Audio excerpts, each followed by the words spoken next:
welcome to Revealed, and I'm glad to again have right here in the studio, call it in the studio, no, it's Sammy Osei Kuffour's resident here at East Legon. We're talking about the upcoming charity event that he has, bringing all the world stars to the Bayern Sports Stadium, and also a little part of his life concerning the national team playing for the Black Stars. A great honor for him.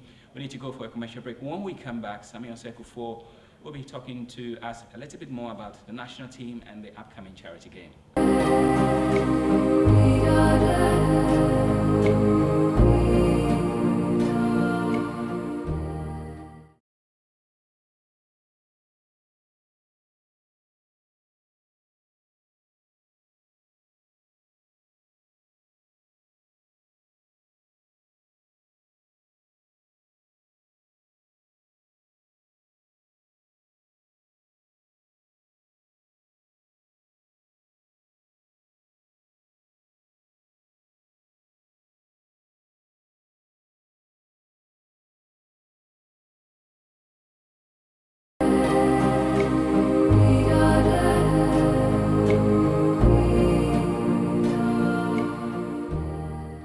Most welcome back to Revealed, and again I introduce to you Sammy Osei Kuffour. Sammy, thank you very much again for this interview.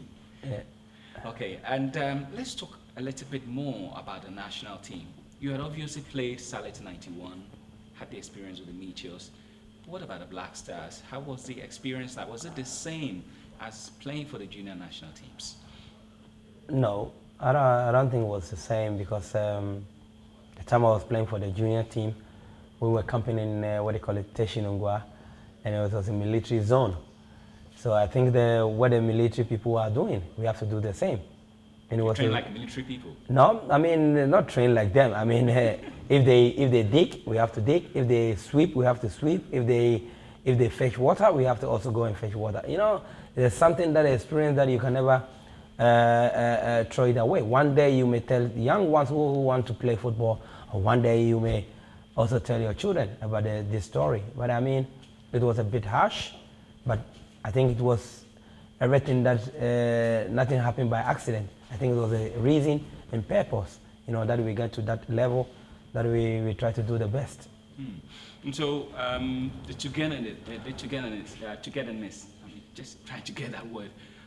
You earlier again talked about the national team, the under-17. We were like a family playing together for one purpose, for everything.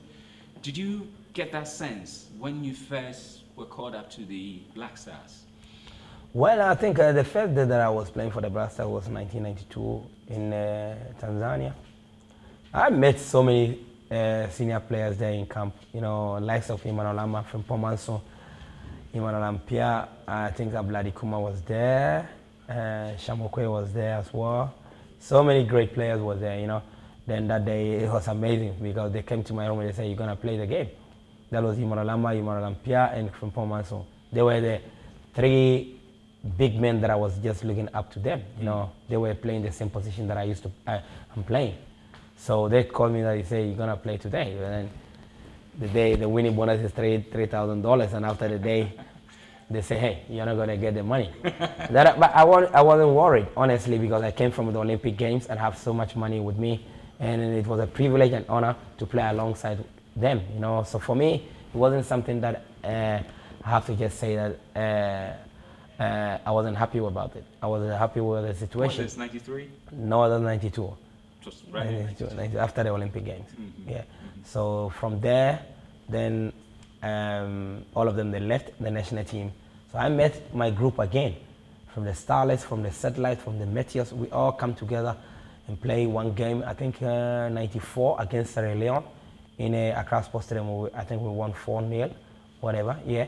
So I mean, the harmony and then the love and the feeling came back. And so that was a qualification to South Africa 96. Then we added Abedi Pele, Tony Yeboah, Sam Johnson, Joe Addo, and then Ali Ibrahim also including the team. So, you know, these are the things that you need. Maybe some of the young ones and some of the old ones. Now, people are still surprised that generation of players, the young and the old, very good blend, could not win one trophy during the entire period.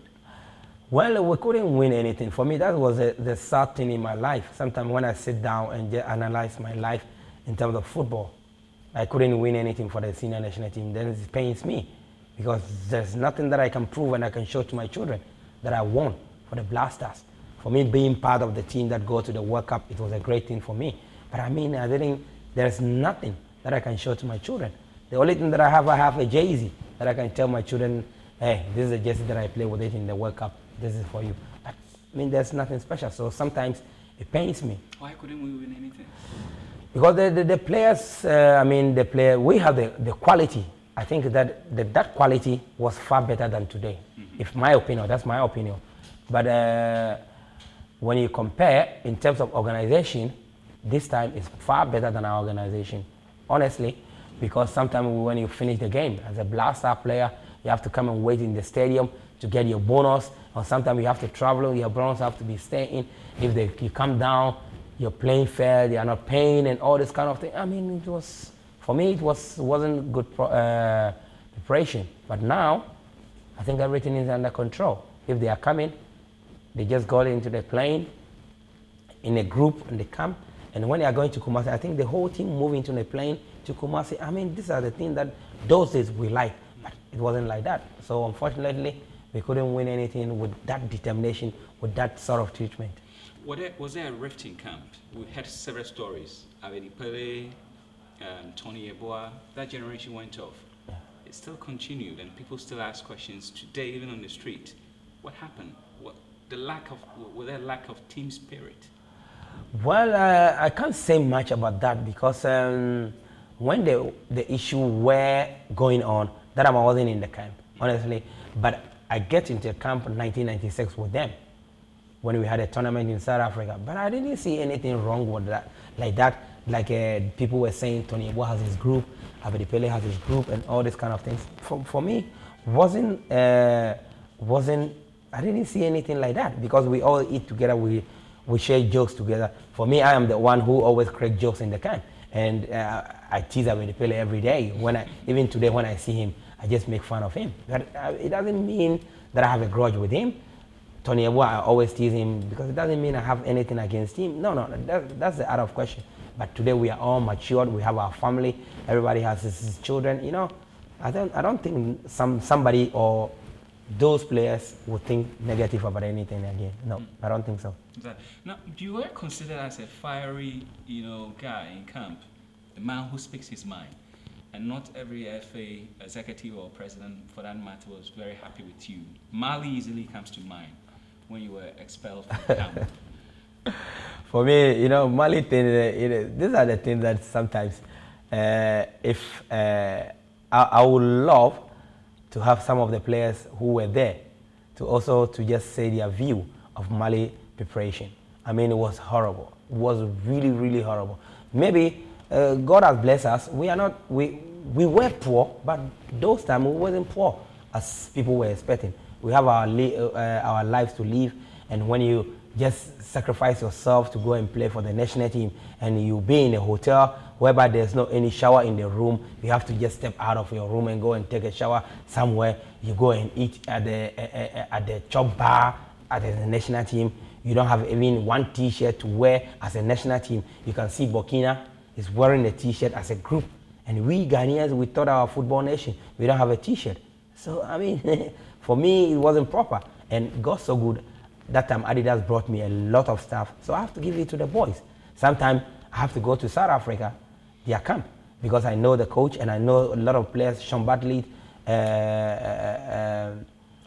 Mark Fish, all of them, they were there. So we know each other very well. So I go to them, I get some food stuff, and I come and give some to the boys.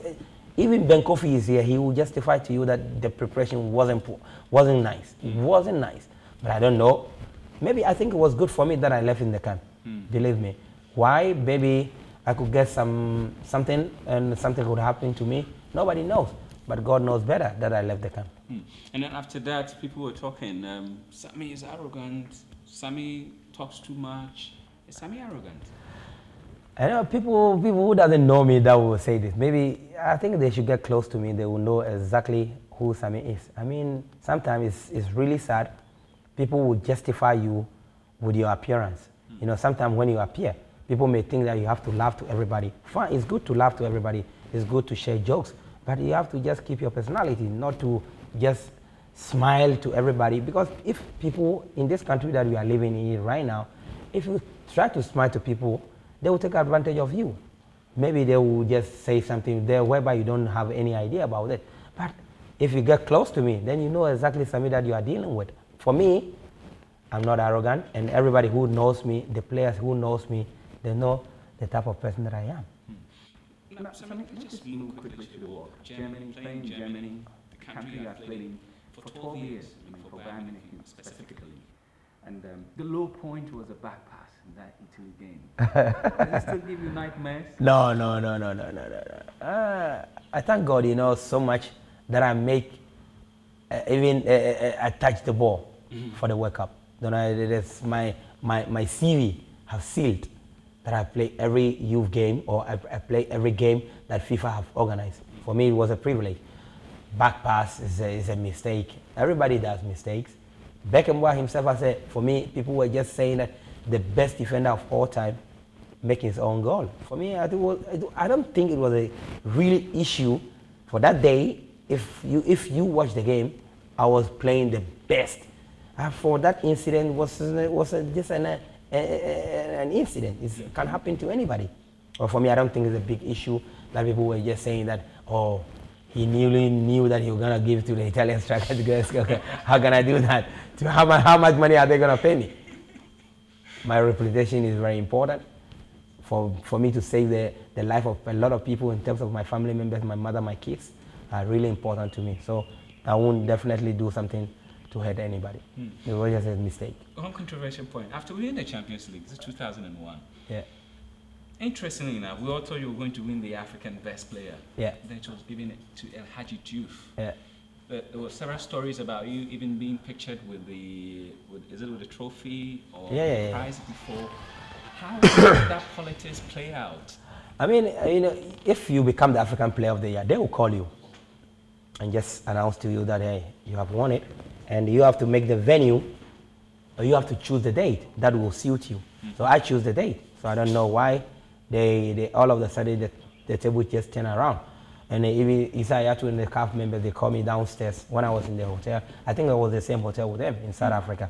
They called me and said, hey, congratulations, I've just get it. And this is for so long, I don't think any African defender has won it before. So it was a privilege for me to be in a history man, to win it as a defender.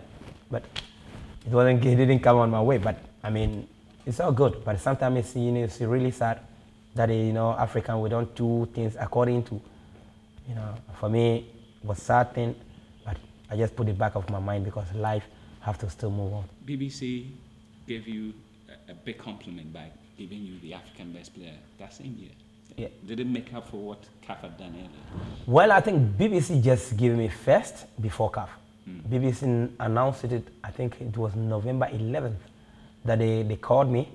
They came to Munich in my house to come and make a documentary about me and show me, they present the trophy to me. I mean, for me, it was amazing that they did it. They just called me and said, I won it. And I think Mohamed Kaloun was second. And I think Samuel Eto'o, or I think one player was third. Even Diop wasn't in the part of the three. So I didn't see why Diop have to come. And that year, he was a young one coming up, you know. He didn't even prove anybody anything, that winning the African Player of the Year. Sorry.